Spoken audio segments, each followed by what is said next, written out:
I'm often asked where I would recommend clients go for a once-in-a-lifetime trip, and I always say an African safari, because for me it is both life-changing and life-enhancing.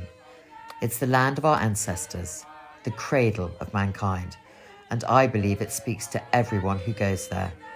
When I arrive in the bush, I smell the dust and see the smiling faces, and my heart flies.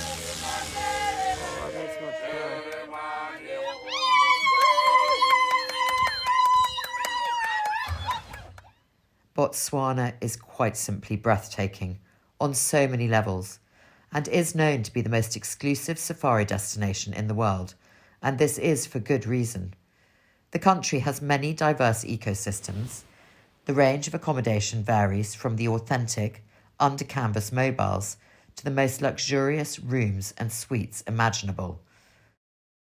But ultimately, it is a safari holiday, and Botswana's game viewing is renowned as one of the best in sub-Saharan Africa because it is both prolific and diverse.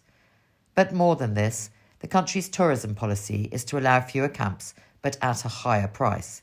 This is to limit the ecological impact we have and means you witness wildlife without the crowds.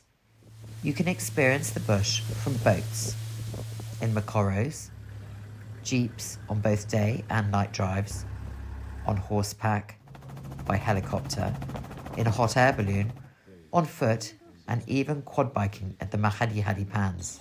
I was really entranced by the tranquility of game viewing on Makoros in the Okavango Delta. They are a traditional dugout canoe which are hand punted by a local expert, as they have been done for centuries. The best time of day to experience the waterways is at sunset, where you can see the Little Five. The most popular way to game view is in a 4x4 jeep with a guide, and on this trip I was lucky to see something very rare: wild dogs, or painted wolves as they have been renamed. While Botswana is renowned for their wild dog sightings, they are in fact Africa's second most endangered carnivore. I've only ever seen them once over 20 years ago, and so this opportunity to observe them, both at play and hunting, ending with us witnessing a kill, was very special. Botswana actually has a prolific elephant population, and this is something you will see a lot of on safari here. But what was lovely was the different ways we saw the elephants, and often in large family groups and herds.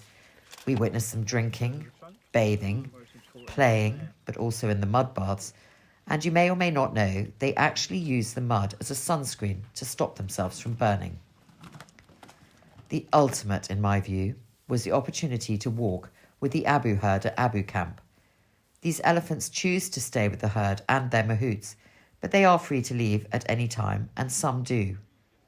We both fed them, and we walked with them through a herd of buffalo, something that is quite frankly impossible at any other time. It was wonderful, a privilege beyond words, and something I will never forget. But it is the guides who are probably the single most important element of any safari. They are the people who track the animals, particularly the big cats and leopard, who are usually very shy. Their knowledge is second to none, let alone your safety, because this is entirely in their hands. But a truly good guide will be a friend for life to you and your family.